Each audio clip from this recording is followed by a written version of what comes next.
চ্যানেলে আপনাদের সবাইকে শুভেচ্ছা জানাচ্ছি। একই সাথে আজকের রেসিপিটা দেখার জন্য। আমার আজকের রেসিপি হচ্ছে গরুর মাংসের লাল ভুনা। প্রত্যেকের রান্নাঘরে থাকে এমন কিছু কমন মশলা দিয়েই আজকের আমি এই গরুর মাংসের লাল ভুনা রান্নাটা করব। তো এটা খেতে যেমন অসাধারণ লাগে ঠিক তেমন এর কিন্তু একটা আকর্ষণীয় কালারও আছে। তো এই রঙটা কেন হয় সেটা কিন্তু আমি ভিডিওর মধ্যে বলে দিয়েছি।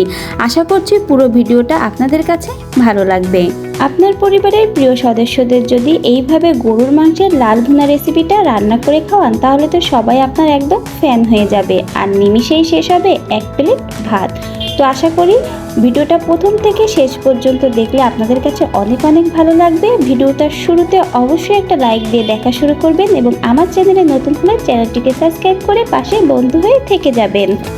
এখানে আমি প্রথমে গরুর মাংসটা ভালো করে কেটে ধুয়ে পরিষ্কার করে নিয়েছি আর মাংসটা আমি মাঝারি সাইজ করে কেটে নিয়েছি আর মাংস থেকে পানিটাও আমি ঠিকঠাক ঝারিয়ে নিয়েছি।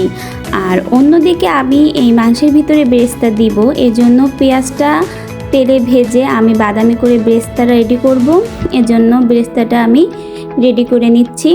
মাংসের এই লাল ভুনা রেসিপিটায় কিন্তু অবশ্যই বেরেস্তাটা দিতে হবে।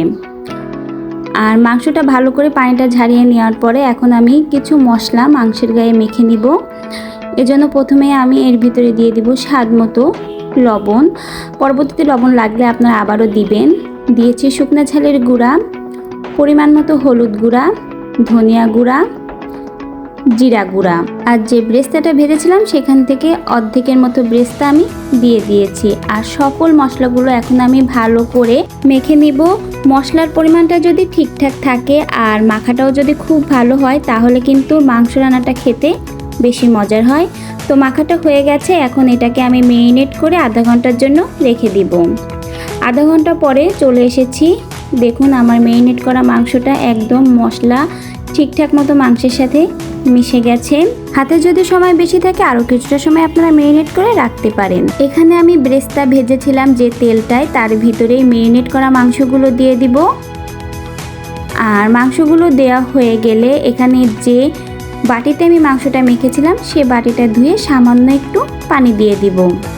আর একই সাথে আমি আরও কিছুটা তেলও দিব, সয়াবিন তেল, এবং দিয়েছি এখানে দুটো তেজপাতা আমি ছোট ছোট করে কেটে দিয়ে দিয়েছি।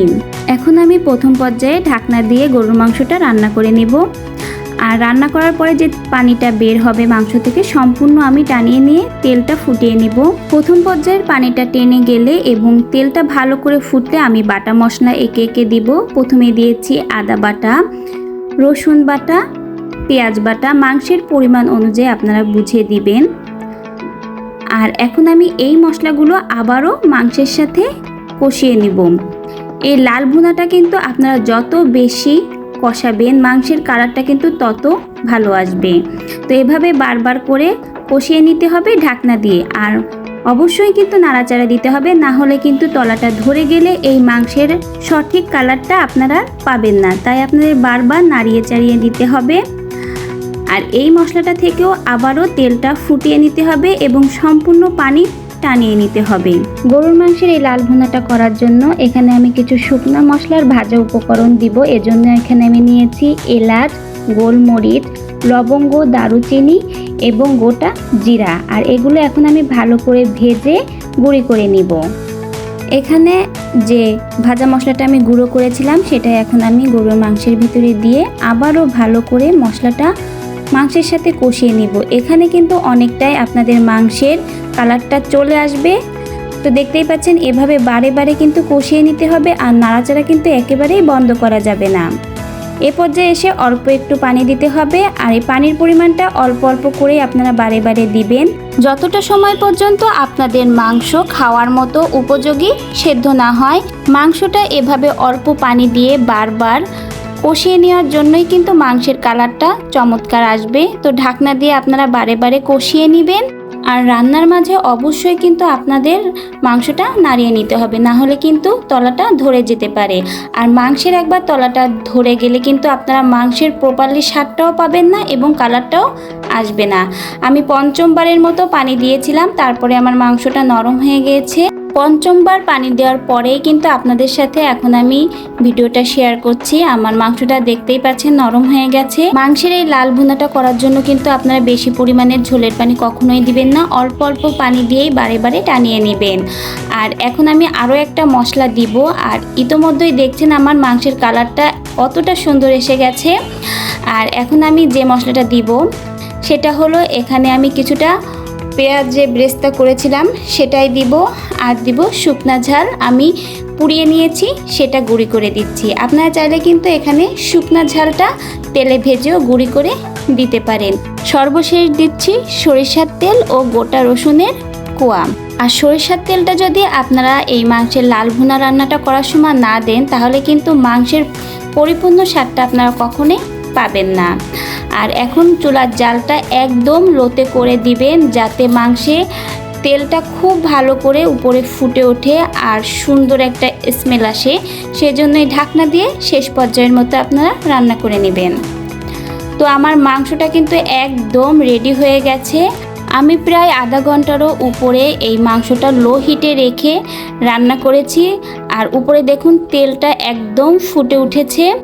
আর মাংসটা দেখুন কতটা সফট হয়েছে যে চামচ দিয়ে চাপ দিলেই একদম মাংসটা ছিঁড়ে যাচ্ছে। তো তৈরি কিন্তু আমার এই গরুর মাংসের লাল ভুনা খাওয়ার জন্য একদম পারফেক্ট। মাংসটা আমি সার্ভ করে নিয়েছি, দেখুন কতটা লোভনীয় হয়েছে আর কালারটা তো জাস্ট অসাধারণ এসেছে। কোরবানির সময় কিন্তু আপনারা পরিবারকে এইভাবে একটা গরুর মাংসের লাল ভুনা রেসিপিটা উপহার দিতে পারেন। আশা করি সকলে অনেক অনেক পছন্দ করবেন। আর ভিডিওটা আপনাদের কাছে আশা করি অনেক অনেক ভালো লেগেছে। সম্পূর্ণ ভিডিওটা জুড়ে থাকার জন্য সকল বন্ধুদেরকে অসংখ্য অসংখ্য ধন্যবাদ জানাচ্ছি। আর যারা আমার আজকের ভিডিওটার সঙ্গে ছিলেন অবশ্যই ভিডিওটা লাইক করবেন। এবং আবারও বলে রাখি, আমার চ্যানেলটি যদি আপনার কাছে সাবস্ক্রাইব না করা থাকে তাহলে অবশ্যই সাবস্ক্রাইব করে পাশে থাকবেন। আমার পুরাতন সকল বন্ধুদেরকে আমার সঙ্গে থাকার জন্য অসংখ্য অসংখ্য ধন্যবাদ। আজকের ভিডিও থেকে এখানেই বিদায় নিচ্ছি। আল্লাহ হাফেজ।